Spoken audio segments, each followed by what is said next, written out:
So it depends how righteous the person is. Same shiur, I think I did mention it. Chibut Hakever is in essence, it translates literally to the beatings the person gets inside the grave. The removal of the neshama from the body, from the physical body, can either be extremely painful, where there are special angels that come and beat up the person until that neshama breaks away from the body.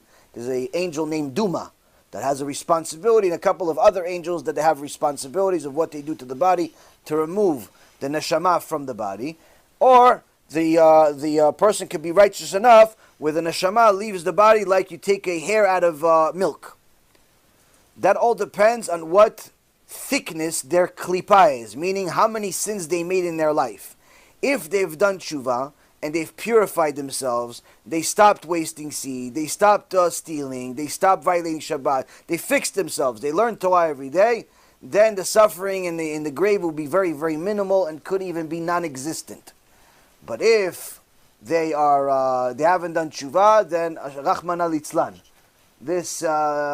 What happens in a grave is atrocious. Anyone that wants to hear at least a part of the details, let me know and I'll send you the shiur about it, because I don't want to repeat it again.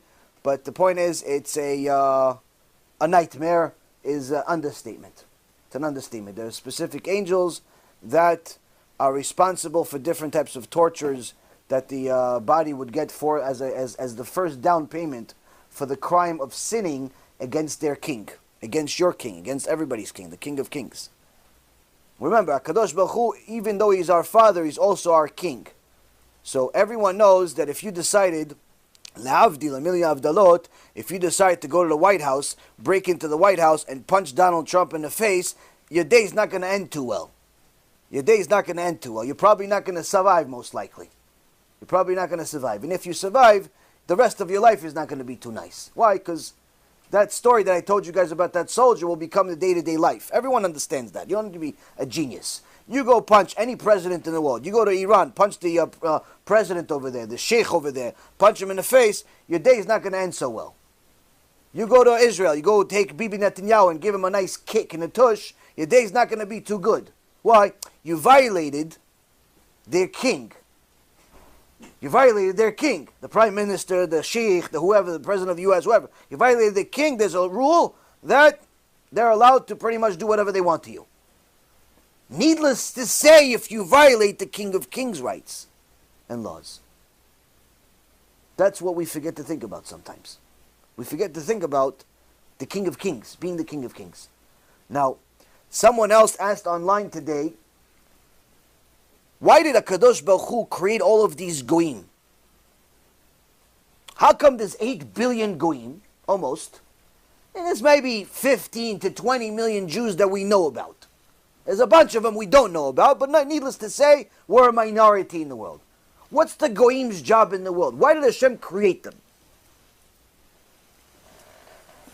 How come we say in our Torah that the world was created for us as Jews, even though we're not even 1% of 1% of the population?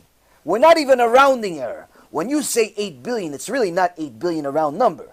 It's more like 7.95 billion. And they round up 50 million. Meaning that the 15, 20 million that we are is not even a rounding error. So how is it that the whole world with 8 billion people is for 15 million? But I tell you a secret, it's really not for the 15 million. It's not really for the 20 million. You know what it's for? It's for the 2 to 3 million that keep Shabbat. That's what it's for. The 3 million that keep Shabbat, the whole world exists for them. Why? Because the others that don't keep Shabbat, HaKadosh Baruch Hu says, I'm not good friends with them right now.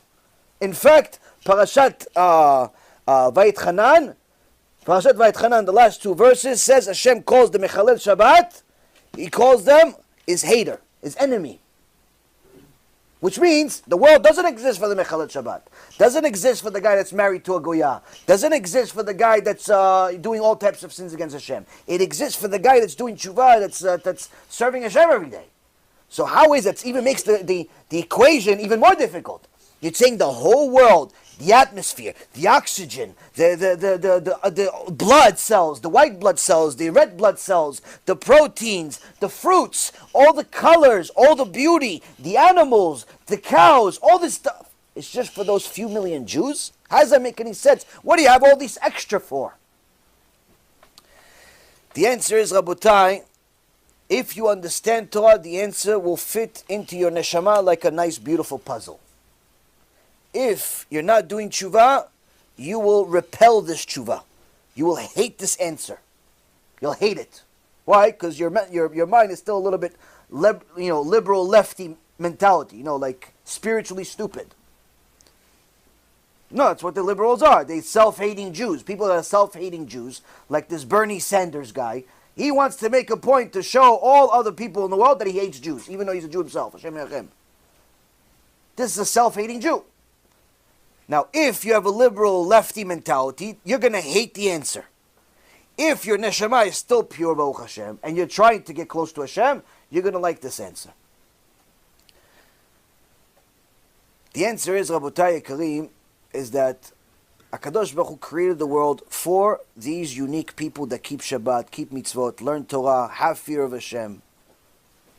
The rest of the people that are part of Am Yisrael, part of them are supposed to do tshuva, because he wants them to join the others. But part of them are actually the Erev Rav.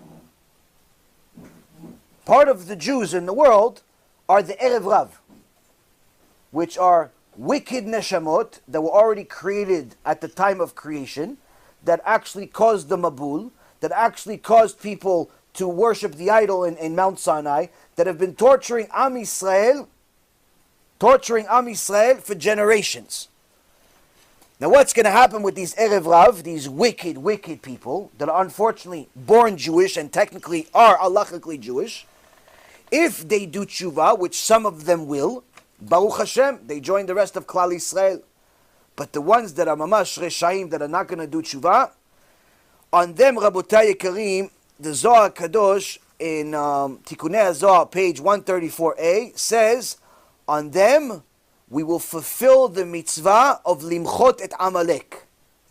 We have a mitzvah in the Torah, Kadosh Baruch Hu promised, Moshe Rabbeinu, we're going to fulfill at the time of Mashiach, which is to wipe out Amalek. For all of these years, people are thinking, yeah, who is it, the Nazis? Who is it, the Arabs? Who is it, the Christians? Who is Amalek? Amalek, Rabotai, Amalek is unfortunately lefty liberal Jews. Many of them are them. Those are the people that are going to fight the Mashiach. That's what the Zohar Kadosh says. You don't argue with me. Go argue with Rabbi Shimon Bar Yochai. You don't like this answer.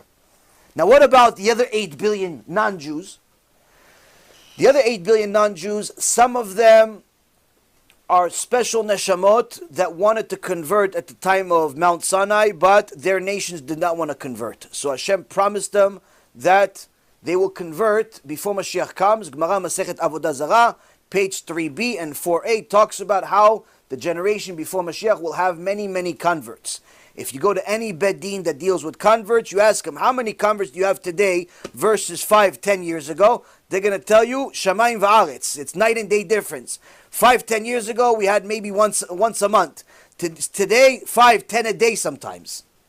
A lot of people want to convert from all corners of the world. From India, from Nigeria, from America, from all over the world. People want to convert to Judaism suddenly. So some part of the Goyim are actually neshamot that Hashem promised they're going to convert.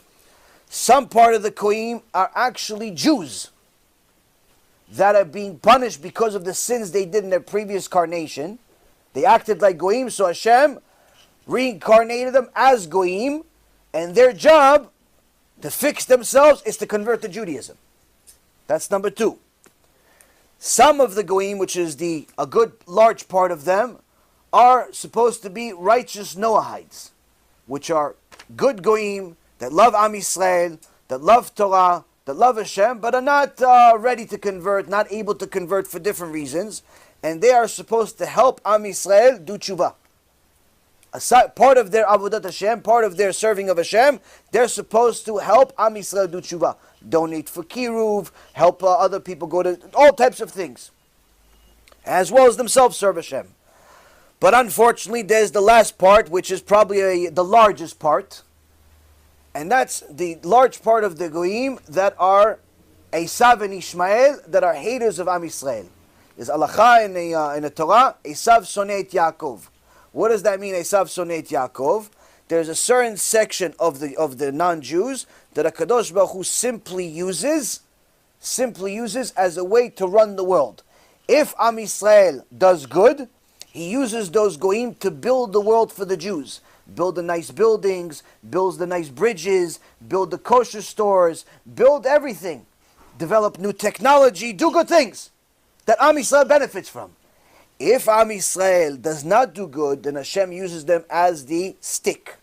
If they're good, he uses them as a staff to lead Am Yisrael to do good things. If they're not good, if Am Yisrael is not good, he uses those Goyim to beat up Am Yisrael, like the Nazis, like the Arab terrorists, like the in Spain, in England, in Rome, in Greece, in Turkey. Throughout all of the generations we've had, unfortunately, almost every big civilization tried to destroy Am Yisrael.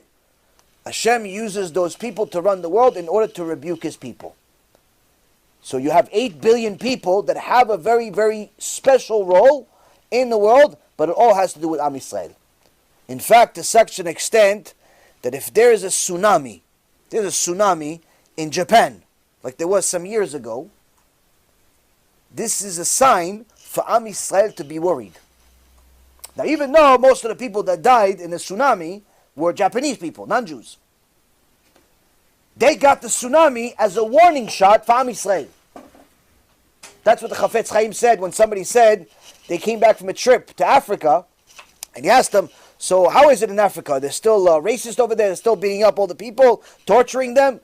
He says, Kvod Harav, why do you care about what's happening in Africa? I was going to tell you what's going to happen in the Jewish community. He goes, no, I need to know what's happening to the Goyim there.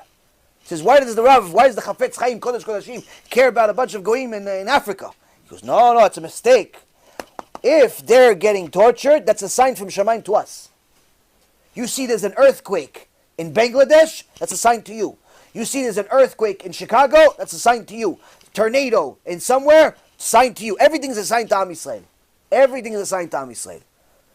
Hashem uses all of these going for different things. Some of them are good neshamot. They're going to help Am Yisrael, and they're going to serve Hashem, and they're going to eventually become the Talmidim of the righteous Jews. As the prophet says, when a Mashiach comes, every Jew that wears a tzitzit, for each one of the corners of his tzitzit, he's going to have 700 goyim, 700 Noahide, righteous Noahides, work for him and be his Talmidim.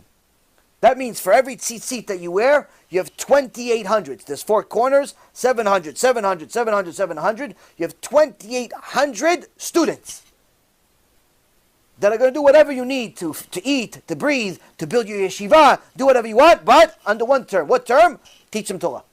That's the payment. For what? For wearing a tzitzit. This is why some of the tzaddikim, like Rav Kook from Tveria, God bless him, tzaddik, he wears maybe 20, 25 tzitziyot. Some of the other mekubalim, they wear many tzitziyot. You don't need to do that, B'ezrat Hashem, you wear one, it's enough. But the point being is, there is a ma'alat to wear in tzitzit, a very, very big one. It creates a huge protection for a person. But each person in the world, whether Jew or Gentile, has a purpose. Has a purpose in the world. Sometimes that purpose will be to do good. Sometimes that purpose will be bad, based on their free choice. Hashem doesn't choose it for them. He doesn't make somebody bad if he doesn't want to be bad. Hitler could have been a great, artist if he wanted, and not good for the world. No, he chose to kill people. He could have been a good person, but he chose to be bad, so Hashem used him to do bad. If you choose to do bad, Hashem will use you to do bad. If you choose to do good, whether you're Jew or Gentile, Hashem will use you to do good. Abali taer mesayim beyado, abali tameh potchim lo. Someone that comes to become purified, the Gemara says, Hashem gives him a hand. Someone that looks to make sins, do things that are impure, Hashem opens the door, says, do whatever you want. Do whatever you want, meaning, you're in essence burying yourself.